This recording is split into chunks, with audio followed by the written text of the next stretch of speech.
Good morning all of you. आज हम लोग कक्षा 12 फिजिक्स पढ़ेंगे। प्रकाश में आज हम पढ़ेंगे गोलीय अवतल पृष्ठ पर अपवर्तन का सूत्र।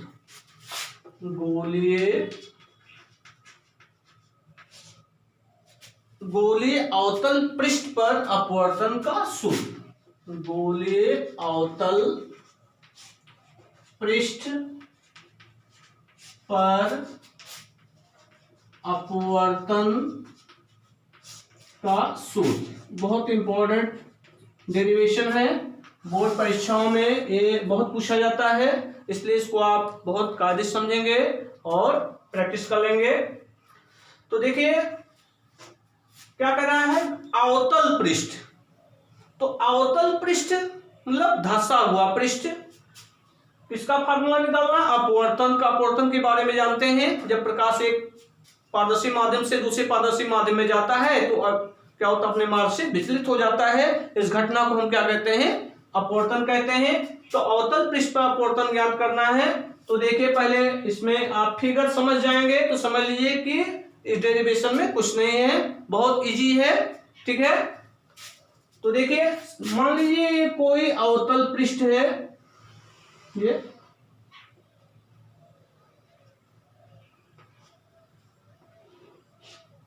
इसको नाम दे दिया जा रहा है।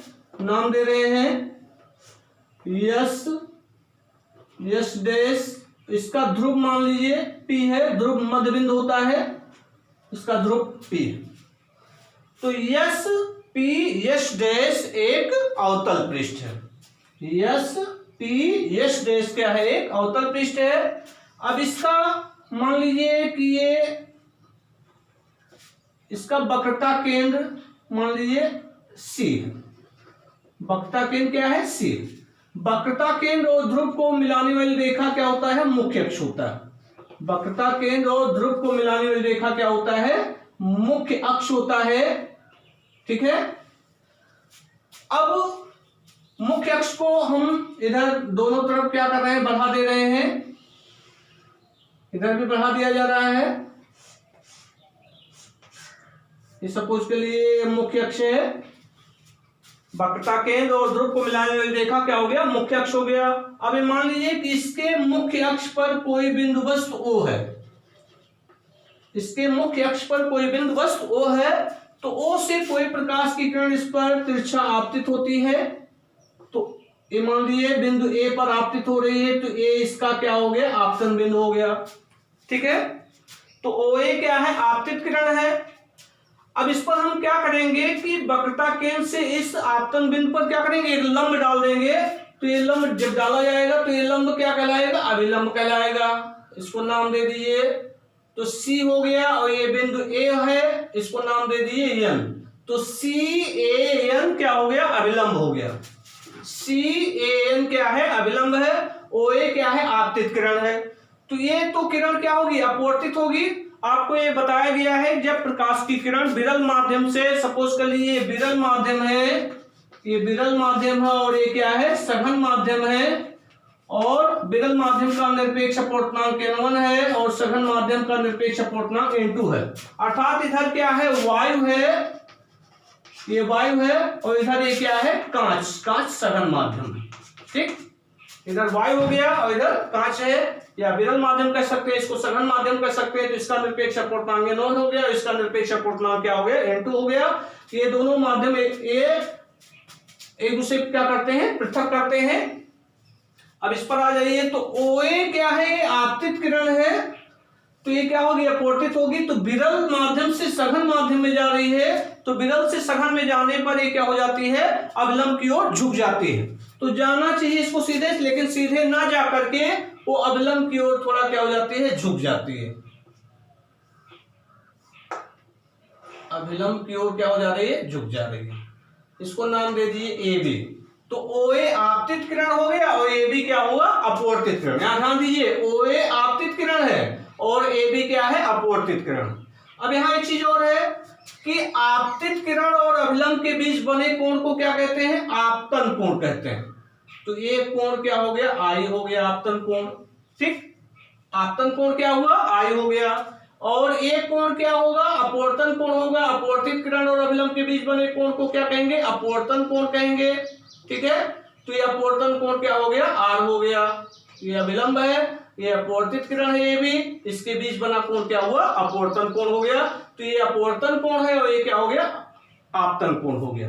ठीक, अब एक चीज और है, ये तो किरण OA तिरछापतित हो रहा है, लेकिन ये किरण OP जो है इस पृष्ठ पर अभिलंबोत आपतित होता है। तो जो किरण पृष्ठ पर अभिलंबोत आपतित होगा तो वो बिना अपवर्तित हुए सीधे क्या हो जाएगा, निकल जाएगा। तो ये PQ क्या है, अपवर्तित किरण है। ये PQ क्या है, अपवर्तित किरण है, क्योंकि ये इस पर क्या हो रहा है, अभिलंबोत आपतित हो रहा है, अभिलंबोत आपतित हो रहा है, तो ये बिना अपवर्तित हुए सीधे निकल जाएगा। तो ये PQ अपवर्तित किरण है। इस अपवर्तित किरण PQ और इस अपवर्तित किरण AB को हम क्या करते हैं, पीछे की ओर मिलाते हैं। पीछे की ओर जब लाया जाएगा यहाँ पे, तो एक दूसरे को जहां पर काटेंगे इसको पीछे की ओर, इधर पीछे की ओर बढ़ाएंगे और अपवर्तित किरण AB को पीछे की ओर बढ़ाया जाएगा। तो एक दूसरे को जहां पर काटते हैं वहीं पर बिंदु वस्तु O का क्या बनता है, आभासी प्रतिबिंब बनता है। तो यहाँ पर जो I है वो बिंदु वस्तु O का क्या बन रहा है, आभासी प्रतिबिंब बन रहा है। ठीक है, अब मान लीजिए कि OA मुख्य अक्ष OP से अल्फा कोण बनाता है। IA मुख्य अक्ष, IA जो A है मुख्य अक्ष से कितना कोण बनाता है, बीटा कोण बनाता है। और CA मुख्य अक्ष से मान लीजिए कौन सा कितना कोण बनाता है, गामा कोण बनाता है। ठीक, अब यहां पर बिंदु A से क्या करेंगे, इस पर एक लंब डाल देंगे।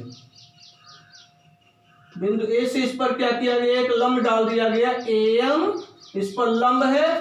ठीक है, इस लंब की ऊंचाई मान लिया गया H। कितनी ऊंचाई इसकी, H ऊंचाई।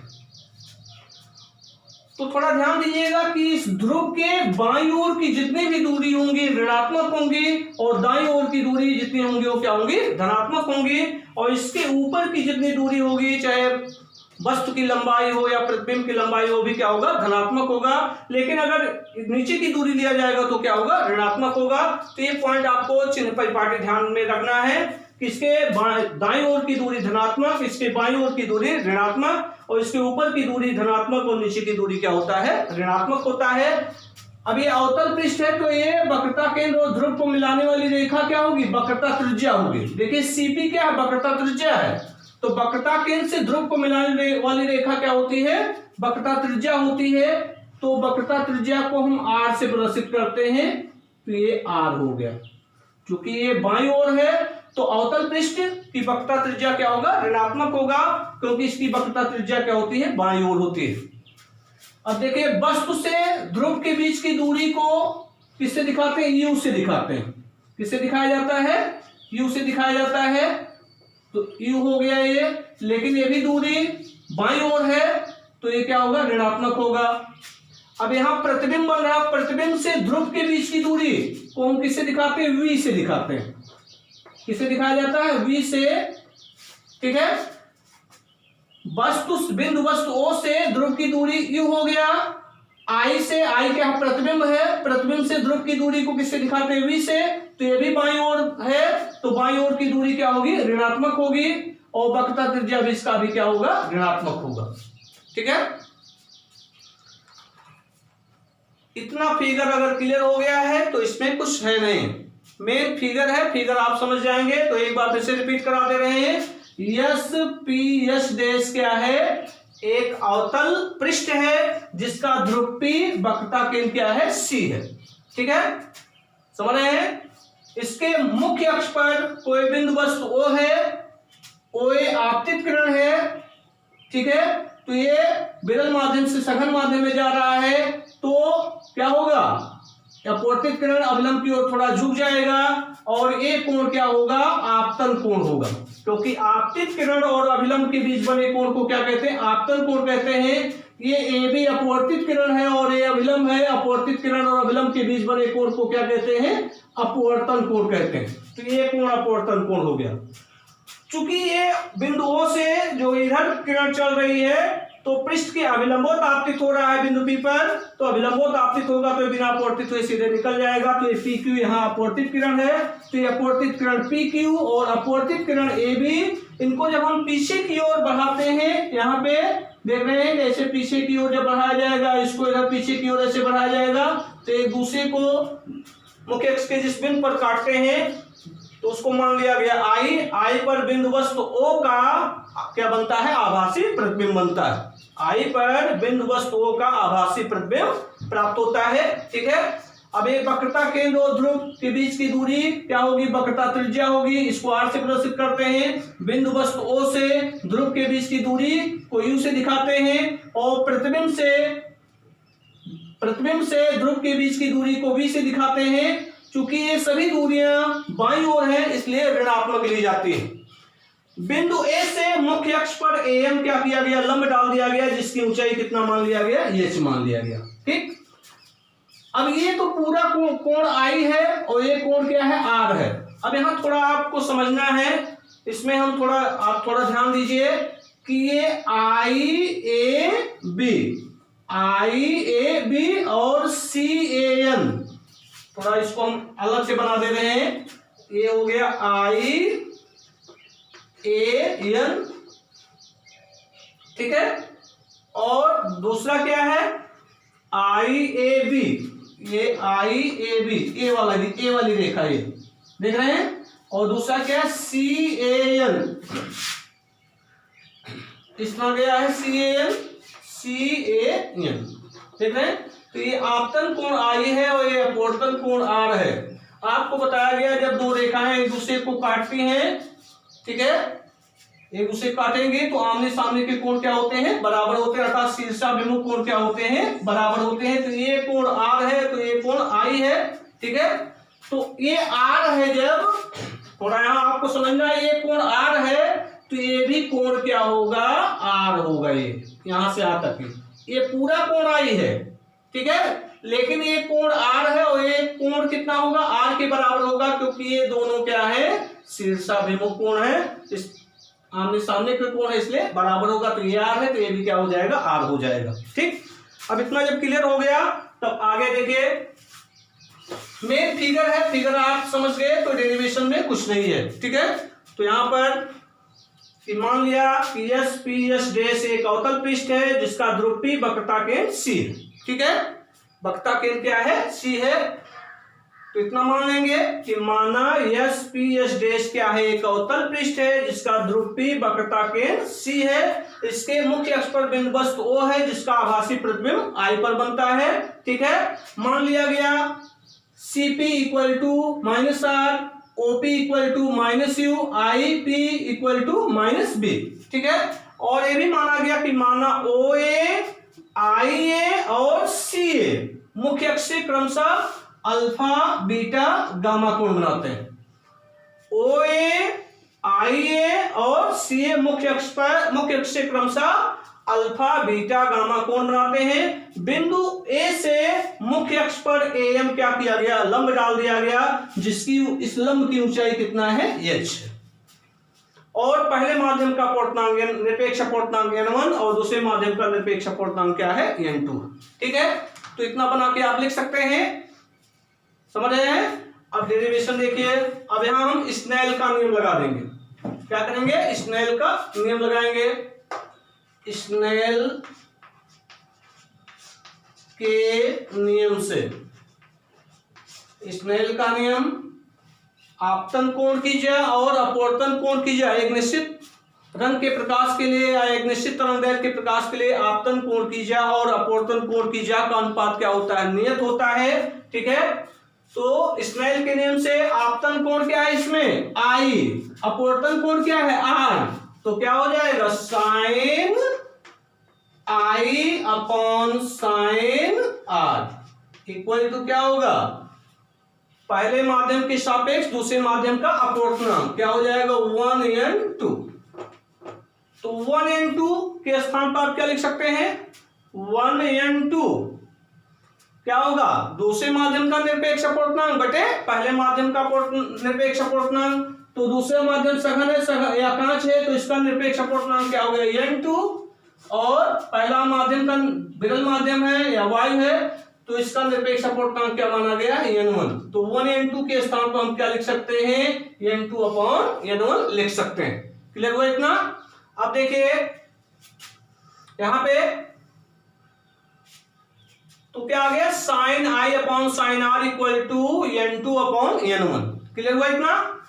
अगर मान लीजिए गोलीय पृष्ठ का व्यास क्या हो, छोटा हो, तो गोलीय पृष्ठ का व्यास छोटा है तो बिंदु ए क्या होगा, पी के निकट होगा। अगर इसका व्यास जैसे मान लीजिए छोटा हो गया तो ये बिंदु ए पहले यहां था तो खिसक के यहां जाएगा। तो अगर गोलीय पृष्ठ का व्यास छोटा हो तो बिंदु ए पी के क्या होगा, समीप होगा। तो जब ए पी के समीप होगा तो ये जो आपतन कोण आई है और ये अपवर्तन कोण आ रहा है, ये क्या होंगे, बहुत छोटे कोण होंगे। तो बहुत छोटे कोणों के लिए साइन आई के स्थान पे हम आई लिख देते हैं और साइन आर के स्थान पे क्या लिख देते हैं, आर लिख देते हैं। ठीक, तो यहां देखिए यदि गोलीय पृष्ठ का व्यास छोटा हो या कम हो, गोलीय पृष्ठ का व्यास छोटा हो तो आई व आर बहुत छोटे कोण होंगे, बहुत छोटे कोण होंगे। तो बहुत छोटे कोण के लिए साइन आई के स्थान पे क्या लिख देंगे, आई, और साइन आर के स्थान पे क्या लिख देंगे, आर। तो I/R बराबर क्या होगा, n2/n1। तिरछा गुणा कर लीजिए तो क्या हो जाएगा, n1I = हो जाएगा n2R। समीकरण नंबर 1। इसको समीकरण नंबर हम क्या मान ले रहे हैं, 1 मान ले रहे हैं। इतना क्लियर हुआ। यदि गोलीय अवतल पृष्ठ का व्यास छोटा हो तो बिंदु ए P के निकट होगा। जब P के निकट होगा तो I और R क्या होंगे, बहुत छोटे कोण होंगे। बहुत छोटे कोणों के लिए साइन I के स्थान पर क्या लिखा जाता है, I, साइन R के स्थान पर हम क्या लिख देते हैं, R लिख देते हैं। ठीक है, तो बहुत छोटे कोण के लिए साइन I = I हो जाएगा, साइन R = R हो जाएगा। तो n1I = n2R समीकरण नंबर 1। अब यहां पर दो त्रिभुज बन रहे हैं, देखिए त्रिभुज कौन कौन सा है, त्रिभुज OAC में, बड़ा वाला त्रिभुज ध्यान दीजिए, त्रिभुज OAC में, त्रिभुज आपको दिख रहा है ना, OAC में ये कोण अल्फा है और ये कोण आई है और ये कोण क्या है, गामा। तो आपको बताया गया है जब सपोज के लिए कोई त्रिभुज है तो ये कोण क्या होता है, बहिष्कोण होता है। इस बहिष्कोण का मान क्या होगा, सुदूर अंतः कोणों के योग के बराबर होगा। पिछली कक्षा में आप पढ़े हैं। तो इस कोण का मान इस कोण और इस कोण के योग के क्या होगा, बराबर होगा। तो ऐसे देखिए त्रिभुज OAC में ये कोण क्या है, बहिष्कोण है। तो इस बहिष्कोण का मान सुदूर अंतः कोण, ये कोण आई और कोण अल्फा के योग के क्या होगा, बराबर होगा। तो ये प्रमेय यहां पर लागू हो रहा है। तो त्रिभुज OAC में जब ये बहिष्कोण हो गया तो बहिष्कोण का मान क्या होगा, ये बहिष्कोण गामा है, गामा बराबर क्या हो जाएगा, I + अल्फा। ये कोण गामा, त्रिभुज कौन सा लिया गया, OAC में, ये वाला त्रिभुज लिया गया। तो ये बहिष्कोण है, इस बहिष्कोण का मान इस कोण I और कोण अल्फा के योग के क्या होगा, बराबर होगा। अब यहां से हम I की वैल्यू निकाल लेते हैं। तो I की वैल्यू जब निकालेंगे तो I बराबर क्या हो जाएगा, यहां पर I बराबर होगा, अल्फा को पक्षांतर कर देंगे तो इधर आएगा माइनस हो जाएगा। तो I = हो जाएगा गामा माइनस अल्फा, समीकरण नंबर 2। ठीक, इसी तरह अब इस छोटे वाले त्रिभुज में आ जाइए, त्रिभुज IAC में, त्रिभुज IAC में। तो त्रिभुज IAC में भी ये गामा क्या है, बहिष्कोण है। तो बहिष्कोण का मान क्या होगा, इस सुदूर अंतः कोणों के योग के बराबर होगा। तो ये कोण बीटा है और ये कोण क्या है, R है।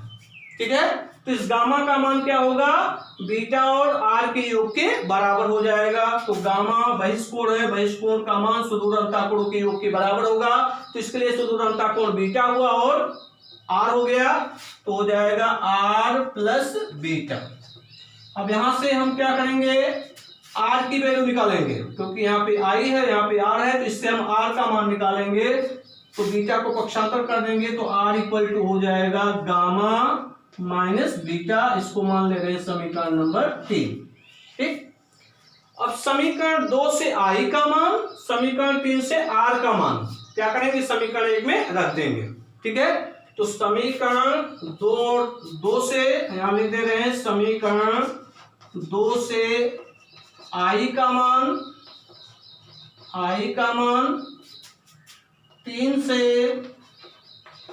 आर का मान समीकरण 1 में रखने पर, समीकरण 1 में रखने पर, समीकरण 1 में क्या किया जाएगा, रख दिया जाएगा। तो रख देंगे, क्या होगा,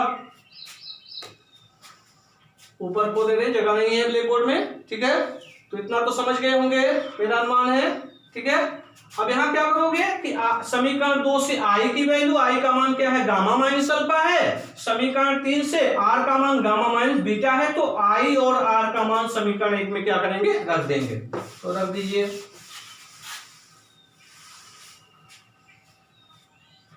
तो क्या होगा, n1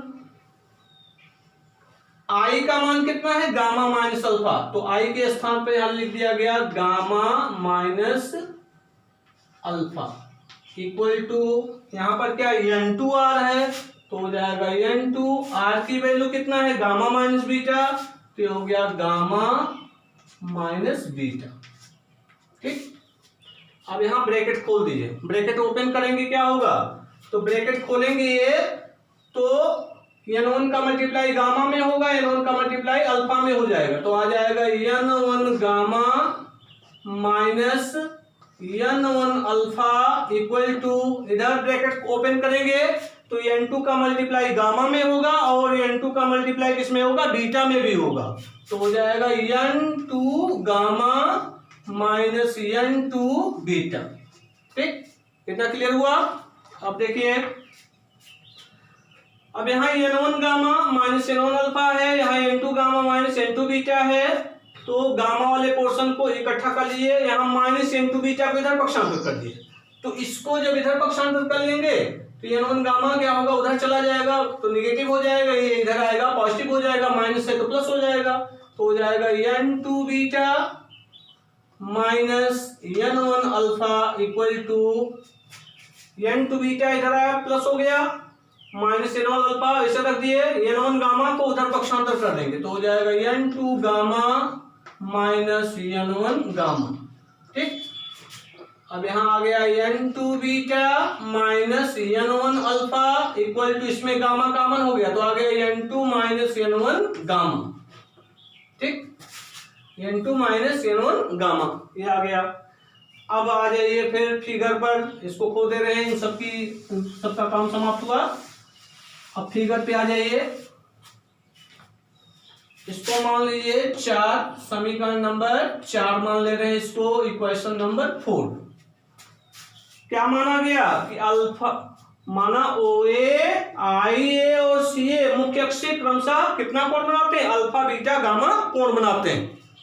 तो देखिए, अगर इस पृष्ठ का व्यास छोटा है तो बिंदु A क्या होगा, P के निकट आ जाएगा और बिंदु M जो है वो P के क्या होगा, संपाती हो जाएगा। तो जब पृष्ठ का व्यास छोटा होगा तो ये P के समीप होगा, M P के संपाती होगा, तो OM बराबर क्या हो जाएगा, OP के हो जाएगा। इसी तरह IM बराबर क्या हो जाएगा, IP के हो जाएगा और CM बराबर किसके हो जाएगा, CP के हो जाएगा। CM इक्वल टू CP के हो जाएगा। ठीक, तो बहुत छोटे कोण के लिए यहाँ अल्फा के स्थान पर हम क्या ले लेते हैं, tan अल्फा ले लेते हैं, और बीटा के स्थान पर tan बीटा ले लेते हैं, गामा के स्थान पर क्या ले लेते हैं, tan गामा ले लेते हैं। तो यहाँ पर लिखना पड़ेगा, यदि पृष्ठ का व्यास क्या हो, छोटा हो तो बिंदु ए P के निकट तथा M बिंदु P के संपाती होगा। ठीक है, तो यहां जब तो अल्फा बीटा गामा भी क्या होंगे, छोटे कोण होंगे। ठीक है, अल्फा बीटा गामा भी क्या होंगे, छोटे कोण होंगे, तथा अल्फा बीटा गामा भी छोटे कोण होंगे। तो बहुत छोटे कोण होंगे तो क्या हो जाएगा, अल्फा के स्थान पर हम क्या लेंगे, tan अल्फा। क्या लिया जाएगा, tan अल्फा। अब tan अल्फा देखिए इस त्रिभुज में, त्रिभुज OAM में, ध्यान दीजिए, त्रिभुज OAM में ये लंब डाला गया है, 90 डिग्री है। ठीक है, तो ये लंब हो गया, ये क्या हो जाएगा, आधार हो जाएगा, ये क्या हो जाएगा, कर्ण हो जाएगा इस त्रिभुज के लिए। तो tan अल्फा बराबर क्या होता है, लंब बटे आधार। लंब क्या होगा, AM, आधार क्या हो जाएगा, OM। तो tan अल्फा के स्थान पर हम क्या लिख सकते हैं, AM बटे OM। अभी आपको बताया गया इस पृष्ठ का व्यास छोटा होगा तो ये क्या होगा, P के समीप आ जाएगा। ठीक है, और उसी के क्रम में OM जो होगा OP की क्या हो जाएगा, बराबर हो जाएगा। तो यहाँ OM के स्थान पर हम क्या लिख देंगे, OP। तो हो जाएगा AM बटे OP। AM ये अब लंब की ऊंचाई है तो कितना होगा, H बटे OP। यहां से ध्यान दीजिए OP, तो बिंदु वस्तु O से P की दूरी कितना है, U, लेकिन बाईं ओर दूरी है इसलिए ये -U होगा। ठीक है, ऋणात्मक होगा तो -U हो गया। अब इसी तरह बीटा आप निकालेंगे, बीटा बराबर क्या हो जाएगा, tan बीटा। tan बीटा बराबर देखिए ये कोण है, tan बीटा, बीटा कोण है, तो tan बीटा लेंगे। तो इस त्रिभुज में IAM में देख रहे हैं, तो IAM में ये क्या होगा, लंब ही होगा, और ये क्या हो जाएगा, यहां से यहां तक आधार हो जाएगा। लंब क्या है, AM, और आधार क्या है, IM। और बहुत छोटे व्यास के लिए MP के संपाती हो जाएगा, तो IM बराबर क्या हो जाएगा, IP के। तो यहाँ IM के स्थान पर हम क्या लिख देंगे, IP। तो AM बटे IP। तो ये क्या है, IP की दूरी, IP कितना है, -B। ठीक है, तो यहां से यहां तक की दूरी V है, तो IP के स्थान पर हम क्या लिख देंगे, V। और AM कितना है, H है, तो AM H हो गया, H अपान IP का मान क्या हो गया, V, तो -B हो गया। ठीक, इसी तरह गामा, गामा बराबर क्या हो जाएगा, tan गामा होगा। ठीक, इस त्रिभुज में तो ये लंब AM ही होगा और आधार क्या होगा, CM। तो हो जाएगा AM बटे CM बराबर AM बटे CM। बहुत छोटे व्यास के लिए बिंदु MP के संपाती हो जाएगा, तो CM किसके बराबर हो जाएगा, CP के। तो CM के स्थान पे क्या लिख देंगे, CP। और CP क्या है, वक्रता त्रिज्या R है, ये बाईं ओर है इसलिए -R रखा जाएगा। और AM का मान कितना है, इसकी ऊंचाई कितना माना गया, H, तो हो जाएगा H अपान -R। तो अल्फा की वैल्यू आप प्राप्त किए, बीटा की वैल्यू प्राप्त किए, गामा की वैल्यू प्राप्त किए। तो अल्फा बीटा गामा का मान क्या करेंगे, समीकरण 4 में रख देंगे। ठीक, तो यहां लिख दे रहे हैं कि अल्फा बीटा गामा का मान समीकरण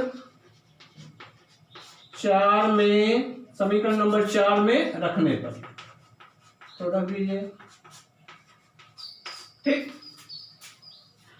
अब यहां देखिए N2 बीटा है, समीकरण 4 यही है, तो क्या आ जाएगा, N2 बीटा, बीटा की वैल्यू क्या है, H अपान -B, हो जाएगा H अपान -B, ये हो गया H अपान -B। ठीक, और देखिए माइनस, तो ये माइनस लगा दिया गया, N1, तो ये N1 हो गया। अल्फा की वैल्यू कितना है, H अपान -U, तो हो जाएगा H अपान -U, ये इक्वल टू, यहां पर क्या है, N2 -N1, ये हो गया N2 -N1। गामा की वैल्यू कितना है, एच अपॉन माइनस आर, तो रख दे वैल्यू रख दीजिए तो हो जाएगा एच अपॉन माइनस आर। अब थोड़ा ध्यान दीजिए यहाँ पे, इसके अंश में एच है, यहाँ भी एच है, यहाँ भी एच है, यहाँ भी हर में माइनस है, यहाँ भी हर में माइनस है, यहाँ भी हर में माइनस है, तो माइनस एच से क्या करेंगे पूरे समीकरण में भाग दे देंगे। तो माइनस एच से जब पूरे समीकरण में भाग देंगे तो ये माइनस प्लस हो जाएगा, ये भी माइनस प्लस हो जाएगा, ये भी माइनस क्या हो जाएगा प्लस हो जाएगा, एच से एच कैंसिल हो जाएगा, यहाँ भी एच से कैंसिल हो जाएगा, यहाँ भी एच कैंसिल हो जाएगा। तो माइनस एच से जब भाग कर दिया गया तो आ गया n2 अपॉन वी, क्या आया n2 upon b minus n1 upon u equal to n2 minus n1 upon r. ठीक, तो ये आ गया n2 upon b minus n1 upon u equal to n2 minus n1 upon are. तो ये formula हो गया, तो ये भी रखा जा सकता है n2 upon b minus n1 upon u equal to n2 minus n1 upon r. ठीक है, अब देख रहे हैं इस सूत्र में जो v का मान है, तो इस फार्मूले में ना तो अल्फा आ रहा, ना तो बीटा आ रहा, ना तो गामा आ रहा है, तो इसका मतलब b का मान अल्फा बीटा गामा पर निर्भर नहीं करता है। तो कहने का मतलब क्या है कि बिंदु वस्तु O से चलने वाली प्रकाश की किरणें छोटे पृष्ठ पर अपवर्तन के लिए कहां से आती हुई प्रतीत होती हैं, I से आती हुई प्रतीत होती हैं। ठीक है, तो बिंदु वस्तु O का यहां बिंदु I पर क्या बन जाता है, आभासी प्रतिबिंब बन जाता है। ठीक है, अब यहां थोड़ा और ध्यान दीजिए, एक फार्मूला आपको प्राप्त हुआ n2 upon b minus n1 upon u equal to n2 minus n1 upon R. अब थोड़ा और ध्यान दीजिएगा, यदि n सघन माध्यम का विरल माध्यम के सापेक्ष अपूर्णांक है, यदि n विरल माध्यम के सापेक्ष सघन माध्यम का अपूर्णांक है, सघन माध्यम का अपवर्तनांक है, तो n बराबर क्या होगा, n क्या है, विरल माध्यम के सापेक्ष सघन माध्यम का अपवर्तनांक। तो ये विरल माध्यम था, तो विरल के सापेक्ष सघन माध्यम का अपवर्तनांक n है, तो n बराबर क्या होगा, सघन माध्यम का निरपेक्ष अपवर्तनांक बटे विरल माध्यम का निरपेक्ष अपवर्तनांक। तो सघन माध्यम का निरपेक्ष अपवर्तनांक कितना है n2, और विरल माध्यम का निरपेक्ष अपवर्तनांक कितना होगा n1। तो n के स्थान पर हम क्या लिख सकते हैं, n2 अपॉन n1 लिख सकते हैं। ठीक, क्लियर हुआ इतना। तो n के स्थान पर क्या लिख सकते हैं, n2 अपॉन n1 लिख सकते हैं। अब ये फार्मूला आप प्राप्त किए n2 upon b minus n1 upon u equal to n2 minus n1 upon are. तो ये जो फार्मूला प्राप्त किए हैं n2 upon v minus n1 upon u equal to n2 minus n1 upon R. अब देखिए n1 से पूरे समीकरण में भाग दे दिए, तो n1 से जब भाग देंगे तो क्या होगा, अंश में भाग दे दिए n1 से, तो आ जाएगा n2 अपॉन n1 बटे v माइनस n1 से n1 क्या होगा, कैंसिल हो जाएगा, 1 अपॉन u आ जाएगा, क्या होगा 1 अपॉन u इक्वल टू, यहां भी n1 से भाग देंगे तो हो जाएगा n2 अपॉन n1 माइनस 1, स्पष्ट लिख दे रहे हैं n2 upon n1 minus 1, n1 में n1 से डिवाइड करेंगे तो 1 आ जाएगा, तो माइनस 1 आ गया बटे r। ठीक, अब देखिए इसको थोड़ा सही से लिख दे रहे हैं, ये हो जाएगा n2 upon n1 minus 1 upon r। ठीक, अब देखिए n क्या है, विरल माध्यम के सापेक्ष सघन माध्यम का अपवर्तनांक है। n जो है विरल माध्यम के सापेक्ष क्या है, सघन माध्यम का अपवर्तनांक है, तो n की वैल्यू क्या होगा, सघन माध्यम का निरपेक्ष अपवर्तनांक बटे विरल माध्यम का निरपेक्ष अपवर्तनांक। तो n2 अपॉन n1 के स्थान पे क्या लिख सकते हैं, n लिख सकते हैं, तो यहाँ n2 बटे n1 के स्थान पे क्या लिख दिया गया n, तो हो जाएगा n upon b minus 1 upon u equal to, यहाँ भी n2 अपॉन n1 के स्थान पे क्या हो जाएगा n माइनस 1 अपॉन r। यही गोलीय अवतल पृष्ठ के अपवर्तन का सूत्र है, यही गोलीय अपवर्तन गोलीय अवतल पृष्ठ के अपवर्तन का सूत्र। जहां तक मेरा अनुमान है आप लोगों को समझ में आ गया होगा डेरिवेशन कैसे करना है। ठीक है, तो इसकी प्रैक्टिस आप लोग कर लीजिएगा स्वतः। ठीक है, इस वीडियो को 2-4 बार आप देखेंगे तो समझ में आ जाएगा, ज्यादा मेहनत नहीं करना पड़ेगा आपको। और एक बार अपने मन से आप लोग इसको डेरिवेशन कर लीजिएगा। ये डेरिवेशन इतना इंपॉर्टेंट है कि हर साल बोर्ड परीक्षाओं में पूछा जाता है। गोलीय पृष्ठ पर अपवर्तन का फार्मूला चाहे अवतल पृष्ठ का पूछा जाए चाहे उत्तल पृष्ठ का पूछा जाए, बोर्ड परीक्षाओं में बहुत पूछा जाता है। इसलिए आप इसकी तैयारी अवश्य कर लीजिए। धन्यवाद।